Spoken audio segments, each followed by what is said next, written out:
What's up, everybody? We are live after the Cougars are down in Morgantown, 79-71. Tough Saturday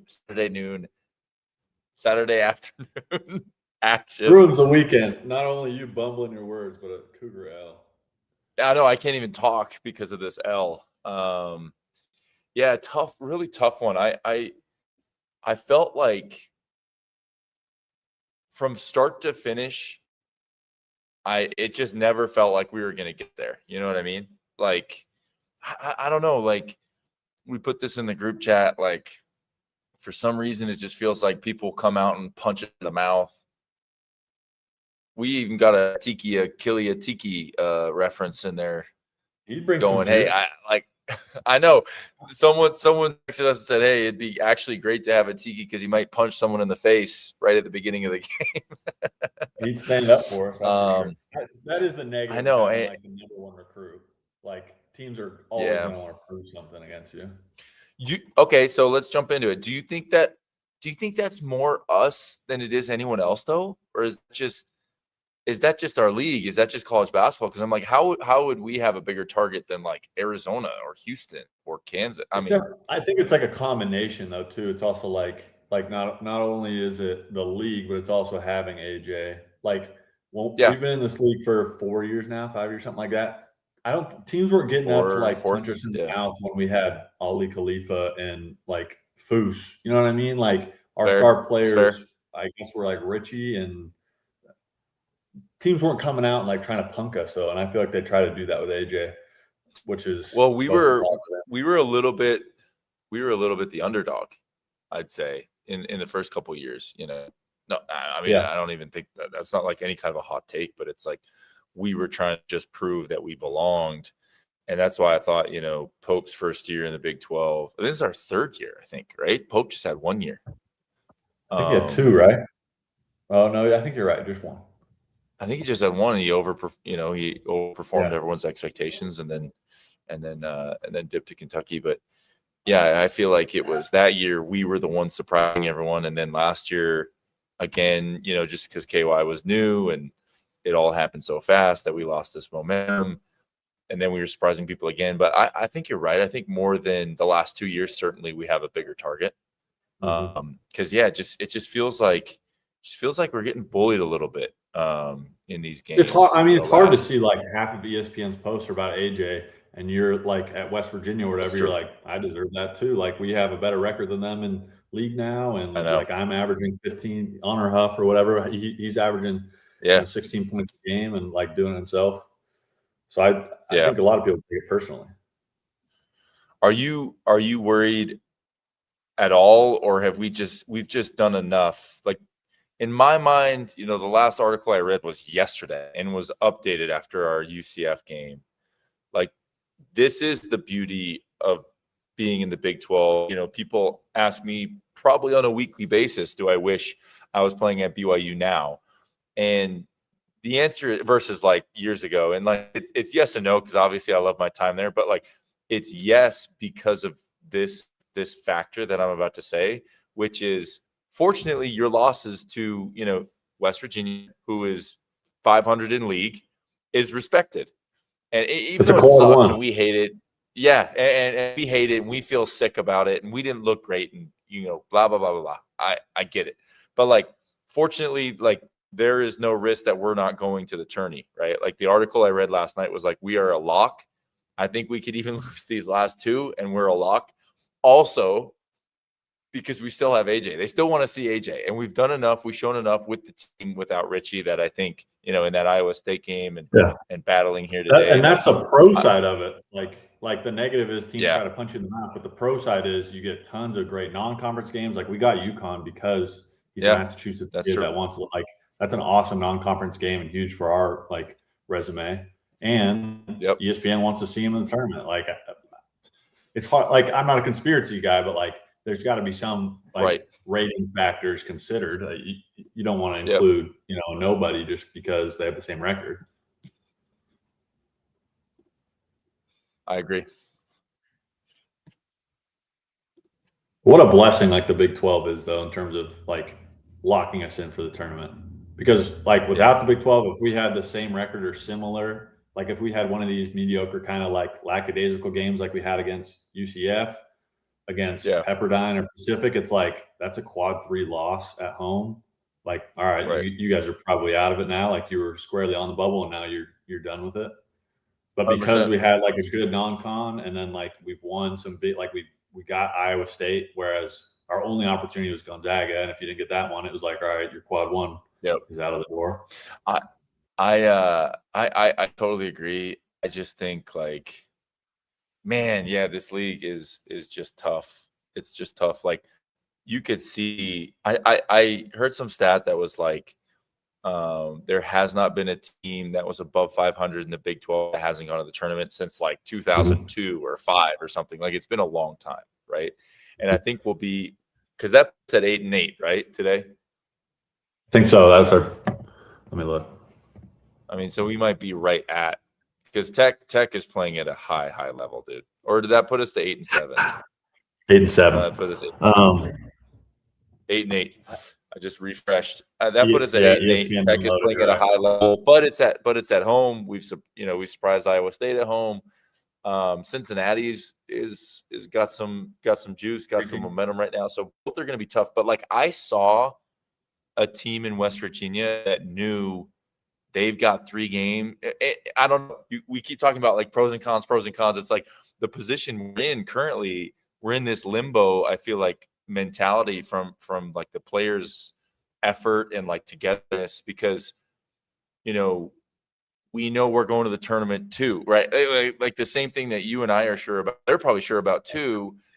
Not to say that we don't go into every game trying to win, but I just saw West Virginia's like guys, in those huddles, and they were just like intense and focused to a clawing, level like that they realize like this could be a win that jumps them over the bubble versus like us. This is a win that could help with our seeding, which is like it's almost like B tier in terms of like where priorities are. Like if you're out of the bubble, your number one priority is get back on the right side. Versus us, it's like, well, we're squarely in. It's just like this could help us get like a 6 seed instead of an 8 seed.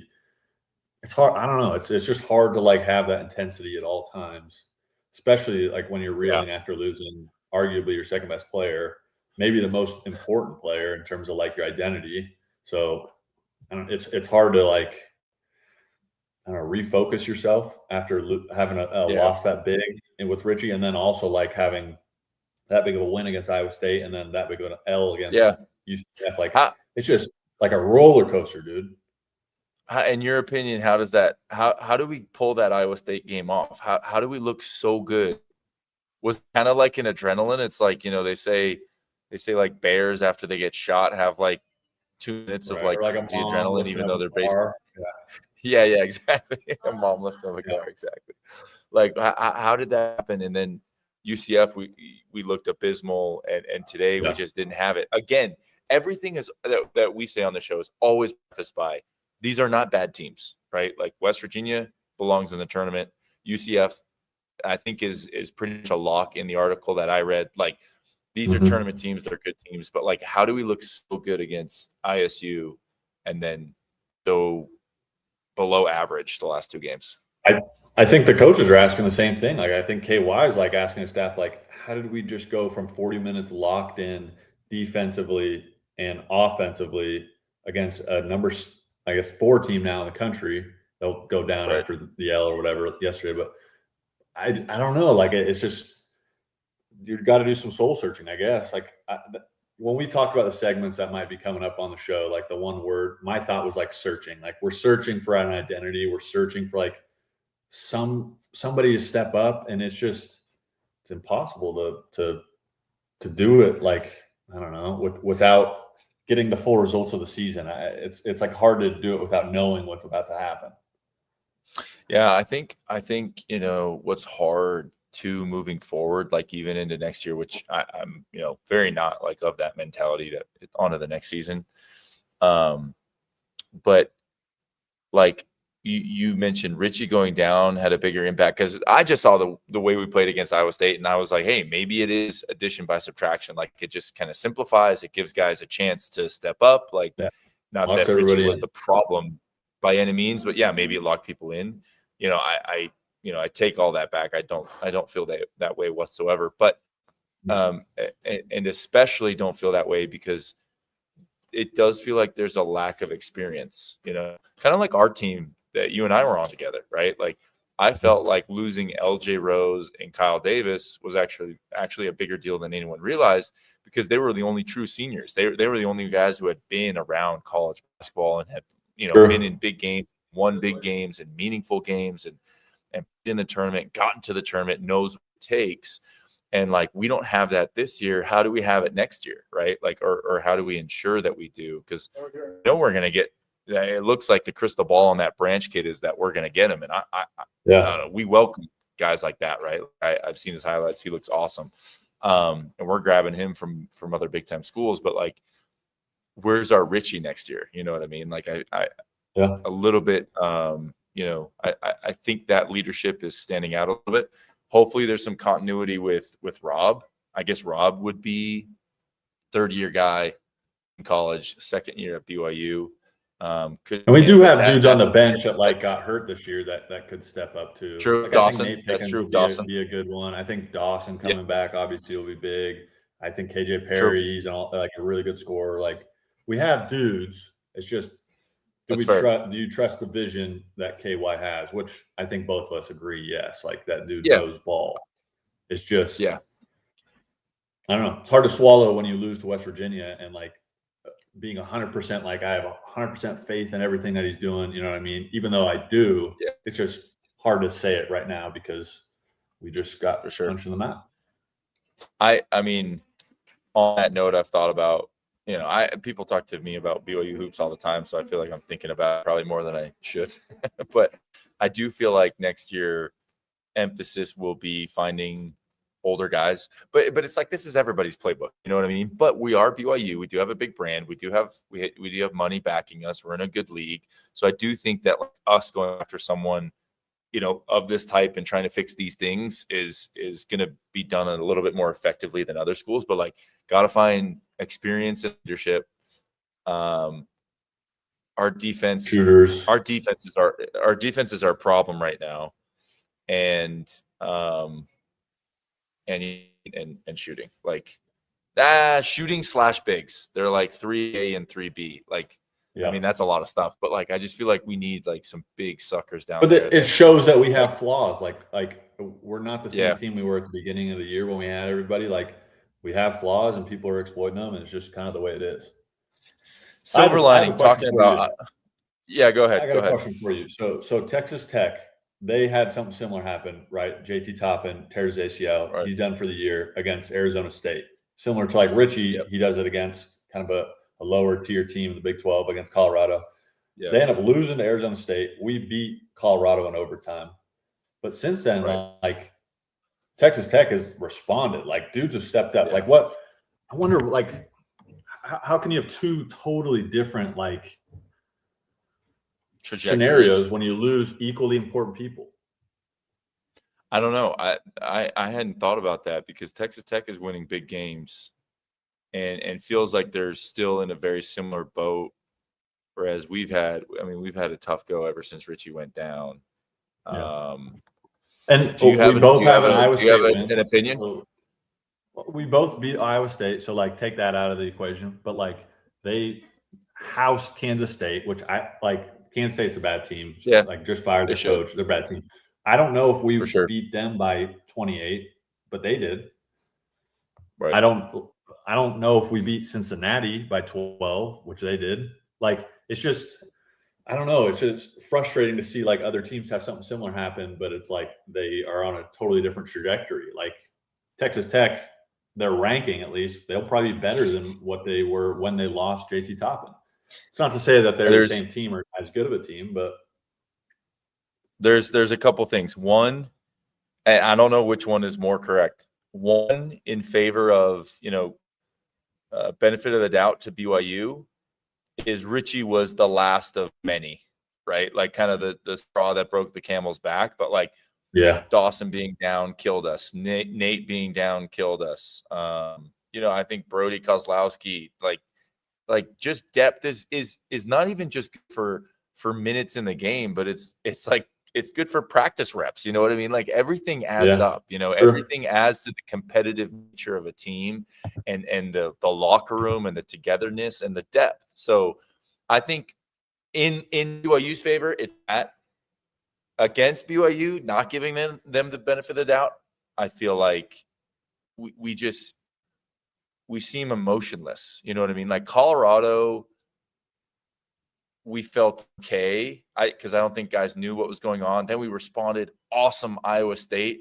And then the last two games, it just felt like, I don't want to say guys don't care because I'm not in their heads. I don't know. But it feels passionate. It feels like they're not having any fun. You know what I mean? Like that's why I feel like searching, like they're searching for like emotion or like somebody like tell them what to do almost. And it's like, it's really hard because coaches can tell you, but you got to find it yourself. You got to find your role yourself. You got to find like that edge yourself. And it's so hard to do when you lose somebody that big, that late. It's a great question though. It's a great question. I'm going to ask you one more question, then we're going to do comments, and then we'll probably get out of here. I know people don't want to chat forever. I do have a question for you though, about our roster. All right, you go, then I go, then we'll go comments. Okay. What can we do about our bigs? Like you're big, you're an all-time BYU big. How do we solve this? Like I'll read our stat lines here. Okay, so Bosco, 12 minutes, 0 points, 2 rebounds, 1 foul. Keba, 23 minutes, 9 points. He actually kind of picked it up late. 8 rebounds, 1 assist, 2 turnovers, 5 fouls. Boot, 10 minutes, 0 points, 2 rebounds, 1 turnover, 2 fouls. Ahmed, 8 minutes, 0 points, 2 rebounds, nothing else. It's just like the offense isn't centered around them, so I don't think they have a ton of like impact scoring wise. But you'd think like with the number of playmakers and like score finishers, they would at least have a bunch of rebounds or like something. And I just have nothing to like look at. Like, oh, look what they did. The rebounds are puzzling, especially for a guy like Boop, who like will come in, play 10 minutes, get 10 boards, right? I think it's a combination of a couple things. I think it's personnel, not just bigs.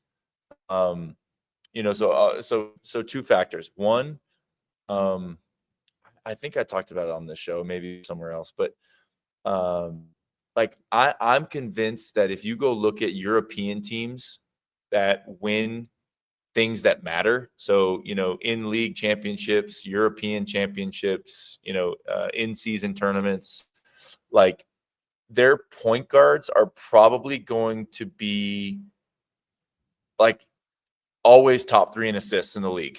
Like usually 1 or 2, right? Like you go find these guys and they're usually undersized. They usually play on the same Johnny Linehan. You know what I mean? Like Coach Linehan, like I don't know what his assists were like, but he won a lot of stuff. He was probably up there. You know what I mean? Like they always find a guy. He's a dog defensively. Yes, they always get a guy who is a dog who leads the league in assists and just gets everybody else to their spots. But then, you know, if you go under the screen, they're going to hit 3. Like if you switch onto them with a big, they're going to take them and go get a layup, right? Like obviously capable, but very, very much pass first point guard, like not playmakers, point guard. So I think that helps. I think Jaeger and Dallin are why Keba had such a successful last year, right? And Foose had such a great last year. So I think it starts with what kind of point guard do we have? I also feel like it's a little crowded. Like these guys don't know their role. Like last year, it was simple. It was Keba's going in when their other athletic guys go in, and Foose is going in to bang, and it's like 20 minutes. They know their roles. They know why they're in there. There was depth. Foose was also like a safety valve. Like it was like 100%. All right, late shock. Guys like Jaeger's tired. All right, let's just throw this ball in. Let him do a little big shoulder jump hook. Like we'll get 10 points, 12 points out of him for sure. A few offensive rebounds, like, but we'll get our guys a break because imagine if we had Foose on this team, like AJ, just take a breather for a sec, like just lock in defensively, throw the ball in a Foose. We can all chill out. Rob, same thing. Automatic offense. Get your legs back. Yeah. It'd be huge. That's what I think is like our number one priority. Like honestly, I feel like big scoring, like scoring post big scoring. Yeah. I could see that. I just think like we need a guard who's going to make it really easy for him. But then also last year, it just felt like roles weren't like defined. It wasn't like, hey, these, this guy plays this many minutes and we always do this. But it did feel like the players knew what was expected of them. And when they, like, I bet towards the end of the season, Boscovich knew exactly when he was going to go in. Moose knew exactly when he was going to go in. Dallin knew exactly when he was going to go in and what was expected of them. And he does have that like sub sheet, like KY does have that, like, all right, at 25 minutes, we're going to try to sub this in. Obviously he tinkers with it. Like if AJ just banged 4 threes and a half, he's probably not going to take him out, unless he needs a breather, but he does. Like, I bet I'm sure he still does it. Like it's just, I don't know. All right. My last, I think it's a question. Did I answer it? Does that give you something to chew on? Yeah, the answer was almost like we don't really have an answer. Like it's probably too late to like turn any of these guys into like a post score. No. Obviously, it would just be nice to get like some type of production, and I think that would go such a long way. I think you got to have a post score before you have a pass first point guard. Plus, also, I'm sure one of these top elite European guards is like a lot of money, and we obviously spent a lot of money elsewhere. No, I don't mean like literally go get a European point guard. I'm just saying like the way that winning teams overseas win, and that's how you have to model teams, not after NBA teams. I think it's go get a point guard. American, European, doesn't matter. And yeah, I know we spent money elsewhere, but like that's where I want to spend money next year. I think, you could make a case that you got to go get a scoring big first, but I don't think bigs go places that they can't be fed. Like I told TJ this, and who knows, maybe it was just coaches and GMs blowing smoke, but multiple times I had coaches that were recruiting me and GMs that were recruiting me over there. Hey, we have this point guard. Like that's like they went and got that point guard. Then they're like, all right, now we want you. Like this guy's going to give you what you want. So I don't know anything, but yeah, I agree. All right, let's jump into these comments. Okay, you have 1 minute to answer this question, and then we got to jump in because we want to be quick. Silver lining: are you buying stock in Kostic a little bit? We like the confidence. Yeah, I mean, hell of a shooter. Like he's definitely like finding his role. Those first few games that he was with us after like the midwinter edition, he was obviously finding himself and like we talked about finding a role. He's clearly finding a role as like the shooter on the team, which is good. He's got to improve defensively and like being a threat besides just a shooter. But yeah, I'd buy stock in him. Like he's improving and he's still so young. So why wouldn't I? Yeah, I agree. All right, beautiful. All right, why don't you take this first one? You're on a roll. You were also on this team. This dude just came for the jugular right out the gate.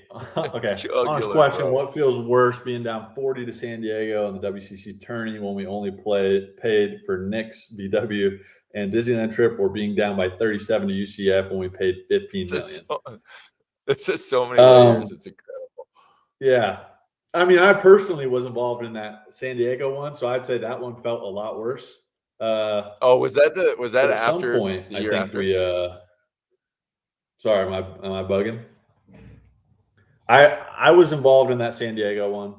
I would say that one feels worse than the UCF one, just because I'm separated from it now. But doesn't mean it hurts any less if you're actually like playing in it. Yeah, they both hurt. Conference tournament really hurts. Doesn't matter if it's San Diego. Doesn't matter the score. It just sucks getting booted when that's your only chance to get to the tournament. So I'd say that one hurts more because the UCF blowout at home, although it hurts and it costs us a ton of money, it does not cost us the tournament. So that's true. We still get to play. Yeah. BYU is a lock in the tourney, which I think I guess maybe if we lost by 40 the next two games and then we lose first round of the Big 12. But even then, I just think this is where we're fortunate to have AJ, like in a bit of a show. Like people still see us as dangerous because we just beat Iowa State 2 games ago. You know what I mean? So I mean, we had good wins. Yeah, we're 100%. trending down, obviously, after losing one of our best players. But like, we still beat Wisconsin, we still beat Villanova, we still beat Iowa State. Tons of 7 other wins in the Big 12. Like, they're still good wins. Yeah. Also, I don't think this guy knows how the seeding works. You can't be a 16 seed as at large, but whatever. That's all right. All right, you take this one. This has been the question every week with me and TJ. What do we have to do with what we have, right? We're not going and grabbing somebody in the portal. We're not going to have Ahmed start shooting pick and pop threes. Like, we have what we have. What do we do to win the last 2 games, in your opinion? I think Moo Davis for me is like the one of the bigger impacts. Like seeing him aggressive late against West Virginia just a second ago, like it totally changed the dynamic of the game. Gave like Rob a breather, AJ a breather, who we know can be aggressive. But seeing him aggressive too is big. Kostic keep banging threes and being average defensively at least. AJ is obviously the drinkster though. Like if he can be 40 minutes locked in, offensive, defensive, gives us a good chance at least. I mean, clearly we can be the number 4 team in the country if we have him being at his best. But if he's not, those other guys got to step up. And easier said than done. I agree. Two things I'd get back on. We can't get dominated rebounding. 29-39 can't happen. That's kind of ties to what you were talking about earlier with the bigs. And then our assisted turnovers, it's like, come on, we got to take care of the ball. Like, I mean, what were we? We were 10 assists, a couple of them late, really. 12 turnovers, whereas we're 17. That last turnover, too, when we're down 3, we turn them over, fast break, and it goes to Kostic. I don't think it was meant for Kostic, but, that was just a backbreaker. You know how that hurts. Okay, when we played Kansas, KY was like the best player on the floor tonight was Richie Saunders. Darren Peterson and AJ were the talk, right? But Richie was the best player. That's how I felt about like Lorient from West Virginia. Like he had like 8 offensive rebounds, 18 points, banged a clutch 3 late. Like he was the best player on the floor. Obviously, AJ's a better pro prospect, but like he impacted the game the most with like a limited amount of shots and a limited amount of minutes, and he still looked like he was the best player, like most valuable player on the floor. Yes, and who are those guys? Well, I don't know what a ton about Lorient numbers. He's a senior. This is what we're talking about for next year, right? Like, what is Richie? He's an experienced guy. He's a super senior. The mission, obviously. Lorient. So like that. I want some guys that I don't know, that have been around, that have done it. All right, let's see. It's so hard to like. Obviously, if you get the number 1 recruit after you put in all this effort to get him, you take him though, even if he is 18. Like this season is no indictment on AJ. Like he's done incredible. Like he might be player of the year. Like it's just how do we surround him with more age and more toughness? Yeah, that's everyone's secret sauce though. All right. Going to what you said though about getting older. I remember year after I was done as a GA, and Feger came up to me after when he was still at BYU, and he coached Feger, the assistant coach, and he was like, "Yeah, man, we committed the cardinal sin. Like we got younger, and so instead of getting older, we got younger." It was after like a bad loss to somebody, and I remember thinking like, I don't know if that's true. Like it doesn't matter if they're a sophomore or senior, but like I think this season just proves it. Like having a senior, just like the little things, like the hustle, the offensive rebounding, knowing like people's tendencies and game plans, and like keeping other people in line. It's a lot of stuff that like isn't tangible, that like you can't measure.